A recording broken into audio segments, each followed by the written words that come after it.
pureskelemaan vähän enemmän. Pureeko se teitäkin? Joo. Vähän esille. Missä se yksi on? 2 kiloa.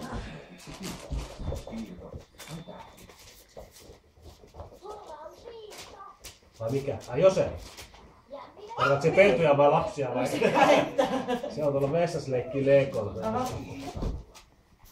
Villihevoset syövät ruoaa kaiken päivän. Ne laiduntavat kaikessa rauhassa. Nyt sinä puree jo enemmän. Ihan sikana. Arpaasta vetää niin paljon. Ne pitävät myös kaurasta, omenista ja puolukosta. Kun hevoselle antaa palan omenaa tai porkkanaa, se ottaa sen varovasti pehmeällä suulla. Mutta varmista, että kämmen on auki, kun tarjoaa porkkanaa, ettei se purehdu sen varinasta suoraan. Onko alkaa tuntua siltä, että ihan kiva, että nää lähtee kohti? No ei, mitään mukavia nää. Tää 6 on aika hyvä määrä sillä, että se Niin on on, ihan mukava hoitaa. Ne suosivat toisiaan. Kun ne rupeaa lähemmäs 10 olemaan, niin sit se menee. No onhan näistä tietysti aina. Oma hommansa. Tää on just yksi dopperi teki 14 pehmeä. Se on niinku ihan järkyttävää.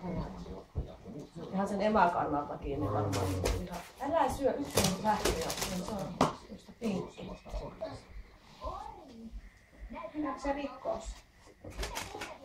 Nyt kaikki tuhot täällä näin, niin ei tarvitse kotiin tulla tekemään mitään. Kävit nää nyt käynyt parina päivänä. Silvia oli vähän epävarma koulutuksesta. Oletko sä äsken? Joo. Miten se sisumput toi? Peti se silleen runno. Kaikkia kävi tälleen. Kai se vähän vierottaa niitä jo.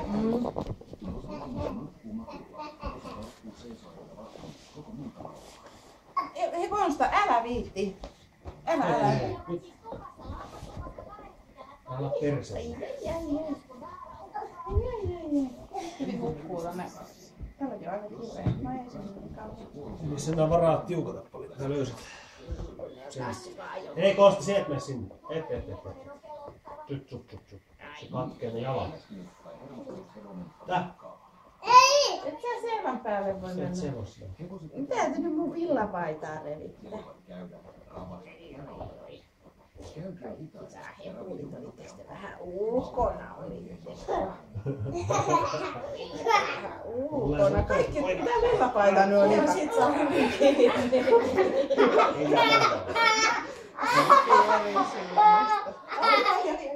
Sinä Tää on semmoinen riihi. Täällä on vähän korvatkin olla. just sanoin, että älyt merkkiä. Tää on semmoinen riihi. Kaikkihan nää on riisiä vielä.